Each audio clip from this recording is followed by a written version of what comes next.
औज़ुबिल्लाहि मिनश्शैतानिर्रजीम बिस्मिल्लाहिर्रहमानिर्रहीम सुब्हानका ला इल्म लना इल्ला मा अल्लमतना इन्नका अंतल अलीमुल हकीम। आज इल्म मीरास का 30वां सबक है और ये जो 30वां सबक है ये 29वें सबक का तसलसल है, या यूँ कह दें कि ये 29वें सबक का हिस्सा नंबर 2 है। 29वें सबक में हमने मुनासखा को तफसील के साथ पढ़ा था, मिसालों को भी हल किया था। फिर भी अगर किसी को मुनासखा समझ में ना आया हो तो आज के सबक में भी हम मुनासखे की एक मिसाल को हल करेंगे ताकि और मज़ीद जो है ये वजाहत के साथ समझ में आ जाए। और मुनासखा के कितने कायदे होते हैं, किस तरह जो है ना तकसीम होता है, ये तफसील मैंने उस सबक में आपको बता दी। आज सिर्फ हम एक और मिसाल को हल करेंगे मुनासखा की। देखें, एक औरत का इंतकाल हुआ, उसका शोहर है ज़ैद, उसकी एक हकीकी बहन सलमा है, माँ शरीक बहन हुस्ना और जद्दा रेहाना है। अभी तक तरका तकसीम नहीं हुआ था कि ज़ैद का भी इंतकाल हो गया। फिर ज़ैद ने अपने वारिसों में बीवी को छोड़ा है हिंद को, माँ ज़किया को, एक भाई उमर को और एक और भाई अब्दुल्ला को भी छोड़ा है और एक बहन शाजिया को छोड़ा। देखें, अब तक तरीका तकसीम नहीं हुआ था कि इस हिंद का भी इंतकाल हो गया और उसने अपने वारिसों में शोहर को छोड़ा है फैज़ान को, माँ करीमा को और बाप को छोड़ा है नईम को। अब जो है ना तरीका तकसीम अगर करना चाहते हैं तो फिर हम सबसे पहले इन तमाम मसलों को क्या करेंगे, हल करेंगे।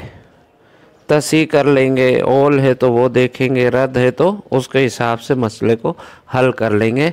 हमने चूँकि मसले हल किए हुए, यहाँ पर देखें मसला 6 से हुआ, शोहर का हिस्सा निस्फ़ है, बहन का हिस्सा भी निस्फ़ है और माँ शरीक बहन का हिस्सा सुदुस है और ये जद्दा का हिस्सा भी क्या है, सुदुस है, छठा हिस्सा है। मसला 6 से बना। 6 का निस्फ़ शोहर को दिया 3, 6 का निस्फ़ हकीकी बहन को दिया 3 और छठा हिस्सा एक माँ शरीक बहन को दिया और एक जद्दा को दिया। अब इन टोटल हिस्सों को जमा किया तो ये 8 हो रहे हैं और मसला कितने से हो रहा है, 6 से। इस मसले में ओल है लिहाजा 8 तक ओल हो गया। दूसरा मसला हमने हल किया, ज़ौजा का हिस्सा रुबो है, 1/4 है और माँ का हिस्सा 1/6 और ये क्या होंगे, असबा होंगे। 2 भाई 1 बहन, ये असबा होंगे। अब देखें, इसका हिस्सा रुबो है और इसका सुदुस है। मसला कितने से होगा, 12 से। 12 का रुबो कितना होगा, 3 बीवी को मिल जाएगा और 12 का रुबो जो है सुदुस 2 जो है वो माँ को मिल जाएगा।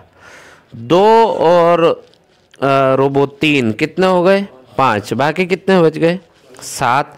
7 इनमें तकसीम हो जाएंगे, यानी फ़ी भाई को नहीं मिल सकता, इसलिए कि देखें इनको हिस्से मिलने हैं 7 और ये अफराद कितने हैं, 5 है। 7 5 पर बराबर तकसीम नहीं हो रहा तो लिहाजा कुल रूस 5 को ले जाकर हमने 12 में ज़रब दिया। ये मसले आप पढ़ चुके हैं। तो अब मसला कितने से हो गया, 60 से हो गया।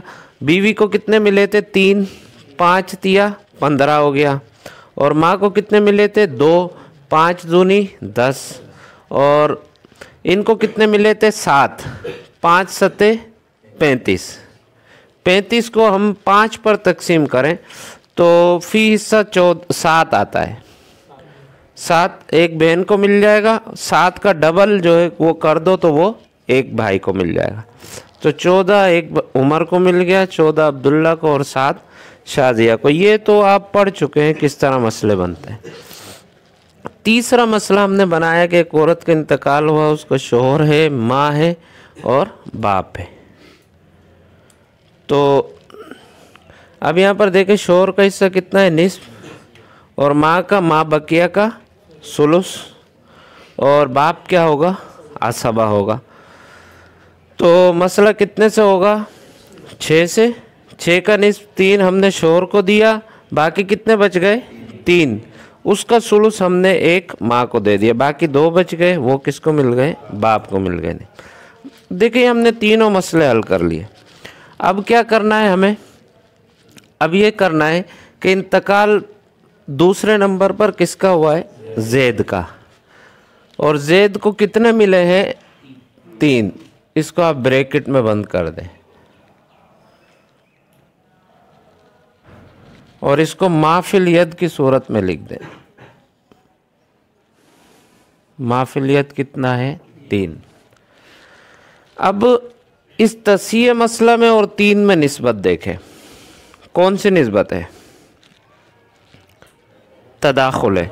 3 का अदद 60 को 20 मरतबा में ख़त्म कर रहा है, तो 60 को ले जाकर 8 में ज़रब दे दें, ये भी सही है, लेकिन आप इस तदाखुल को किस में तब्दील करें, तवाफुक, इसका वफ़क निकालें और इसका वफ़क निकालें। तो 60 को 3 का अदद 20 मरतबा में ख़त्म कर रहा है, तो इसका वफ़क कितना निकला 20,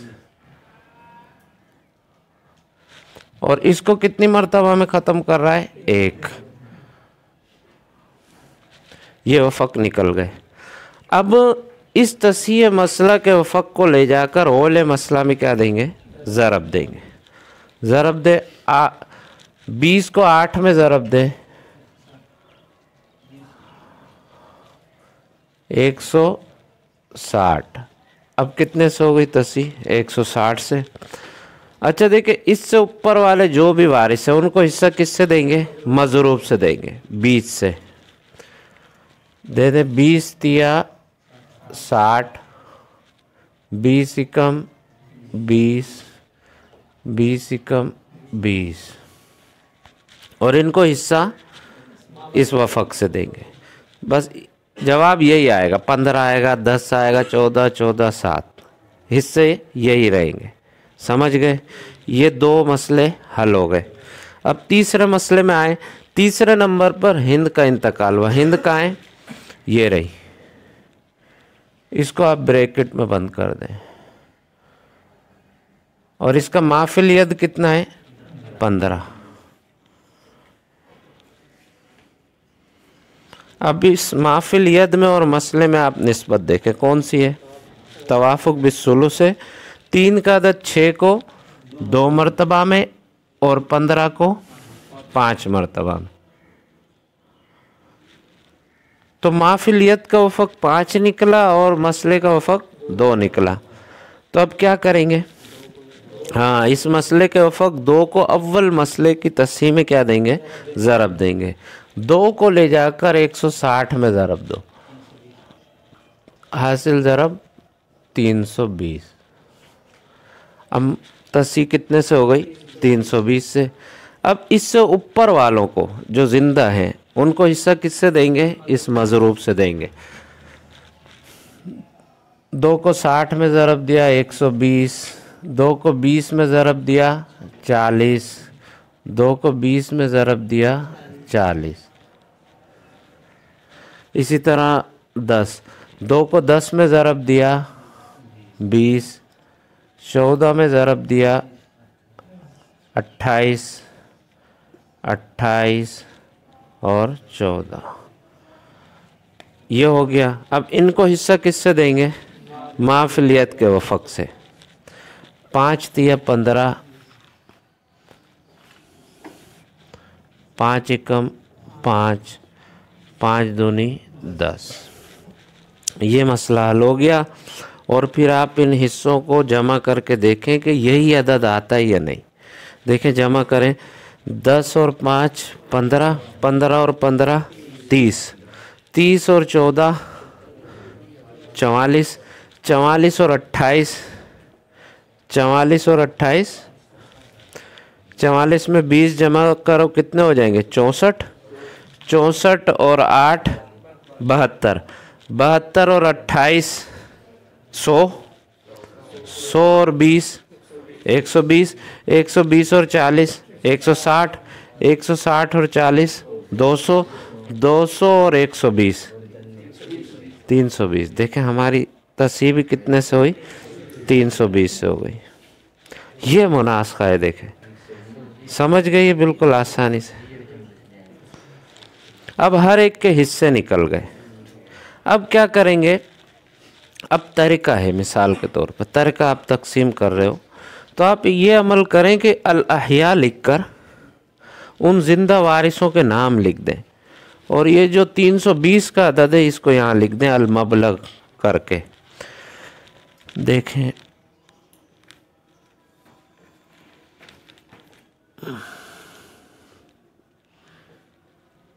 मबलग 320, सलमा,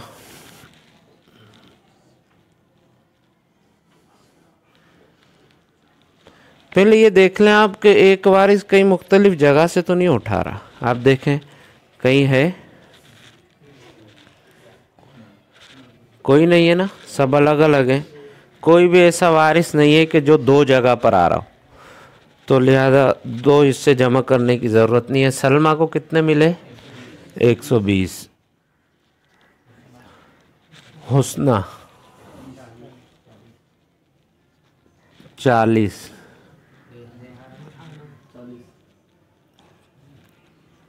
रेहाना 40, ज़किया 20,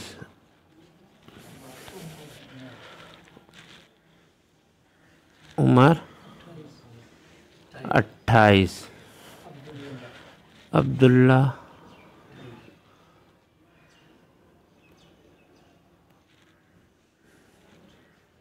28, शाजिया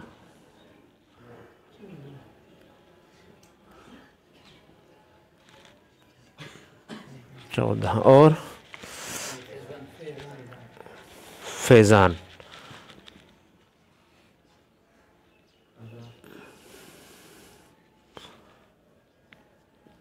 15 मिले इसको।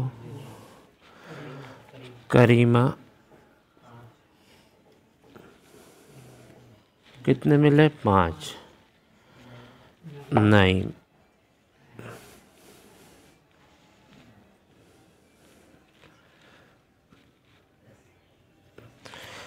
ये देखिए अब कितना मतलब आसान हो जाएगा तरीका तकसीम करना। अब यहाँ आपको यहाँ देखने की ज़रूरत नहीं है। अब ये पूरे इन मसाइल का क्या आ गया, खुलासा आ गया। इसी तरह करें, अगर 5 मैयतें हों, 4 मैयतें हों, 6 मैयतें हों, 7 हो, 8 हो, बिल्कुल इसी तरह आप अमल करते रहेंगे। पहले तमाम मसलों को हल करेंगे, फिर पहले और दूसरे मसले में आप माफिल यद में और मसले में निस्बत देखकर अगर तदाखुल है उसको तवाफुक में तब्दील कर दो, तमासुल है तो कोई ज़रब वगैरह की ज़रूरत नहीं है, आगे चले जाओ। तीसरे मसले में तवाफुक की सूरत में मसले के वफ़क़ को ले जाकर मसला अव्वल में क्या दे दो, ज़रब दे दो। तबायुन की सूरत में कुल मसले को ले जाकर मसला अव्वल में ज़रब दे दो। इसी तरह आप चलते रहो, कितने भी बड़ा मसला हो, चाहे 10 मैयतें भी हों, मसला इसी तरह हल होगा। अदद क्या होता रहेगा, बढ़ता रहेगा। समझ गई है। अब देखें ये अल मबलग आ गया, ये पूरे इन मसाइल का क्या आ गया, खुलासा आ गया। अब इन हिस्सों को आप जमा करके देखेंगे ना तो यही 320 बनेगा। जमा करें, 10 और 5 15, 15 और 15 30, 30 और 14 44, 44 और 28 72, 72 और 28 100, 100 और 20 120, 120 और 40 160, 160 और 40 200, 200 और 120 320। अब बिल फ़र्ज़ करें 5 लाख रुपए तर्क आए, मरने वाले ने, इस मैयत अव्वल ने, ये जो पहली थी, 5 लाख रुपए छोड़ा था। इससे ज़्यादा भी हो सकता है, ज़मीनें भी हो सकती है। तर्का फ़र्ज़ करें 5 लाख है, आपने इन वारिसों को देना है। देखें ना, जब भी कोई आपके पास सवाल लेकर आएगा तो लाजिमन बहुत सी बातों को जो है ना वो बता नहीं सकेगा, जो कि आम आवाम होती है ना, वो अपने जहन के हिसाब से बस बताते हैं कि उसका भी इंतकाल हो गया, उसका भी हो गया, उसका भी हो गया। अब तरतीब पूछना ये आपकी ज़िम्मेदारी है। उसको तो पता नहीं है भाई इस मुनासखा के मसले में तरतीब का लिहाज रखना बहुत ज़रूरी है कि मैयत अव्वल के बाद मैयत सानी जो ये वो मैयत अव्वल के बाद मराओ। मैयत अव्वल से पहले ही वो मर गया वो तो वारिस बनेगा ही नहीं। जब ये तरतीब आपको जहन में नहीं होगी या तरतीब आप नहीं पूछोगे तो मसले में बहुत बड़ी गड़बड़ हो जाएगी। जो गैर वारिस होगा उसको आप वारिस बना दोगे, जो वारिस होगा उसको आप क्या बना दोगे, गैर वारिस बना दोगे। तो तरतीब और उससे सवालात पूछना ये हर मुफ्ती की, हर आलिम की ज़िम्मेदारी है कि भाई आप हमें तफसील से बताएं कि सबसे पहले किसका इंतकाल हुआ। ये जो मिल्कियत आप तकसीम करें सबसे पहले किसकी थी, वो बताएगा भाई ये हमारे फलां परदादा ऊपर के उसकी थी। फिर आप उससे पूछें कि भाई इसके बाद किसका इंतकाल हुआ था, फिर वो बताएगा भाई उसके बाद तो फलां शख्स का हुआ था, फलां बेटे का या उसकी बीवी का। फिर तीसरे नंबर पर किसका हुआ, फिर चौथे नंबर। ये तरतीब लाजमी, ये कल मैंने आपको तफसील से समझाई थी। ये नहीं की तो मसला बिल्कुल ख़राब हो जाएगा। तो अब बिलफ़र्ज़ 5 लाख रुपए तरका है, आप तकसीम करना चाह रहे हैं इस पर। अब आप यहाँ नहीं जाएं, बस सीधा अल मबलग पर आ जाएं। 5 लाख को तकसीम करें 320 पर, 1562 हासिल तकसीम। इसको ज़रब दे दें 120 में, 1,87,500 ये हो रहा है। ये किसका हिस्सा हो गया, सलमा का। इसी तरह 5 लाख को तकसीम करें 320 पर, उस हासिल तकसीम को 40 में ज़रब दें, 62,500 रुपये।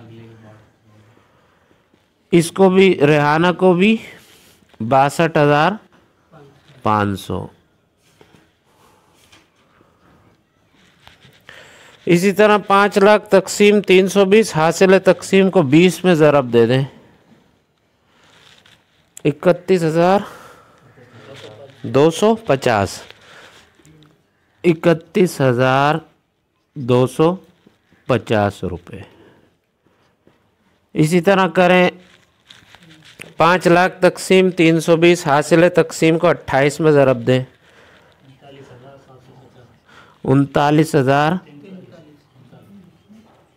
43,750।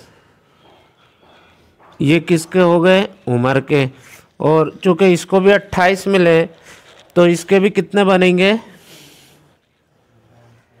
43,750 रुपये। इसी तरह 5 लाख तकसीम 320 हासिल तकसीम को 14 में ज़रब दे,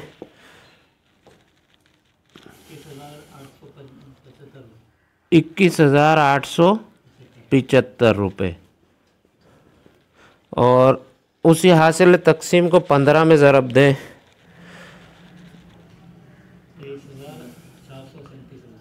23,437 रुपये। ये किसको मिल जाएंगे, फैज़ान को। इसी तरह करीमा को 5 मिले थे ना, तो 5 लाख तकसीम 320 हासिल तकसीम को ज़रब दे दें 5 में, 7,812 रुपये। ये किसको मिल जाएंगे, करीमा को। नईम को 320 में से 10 मिले थे, 5 लाख तकसीम 320 हासिल तकसीम को 10 में ज़रब दें,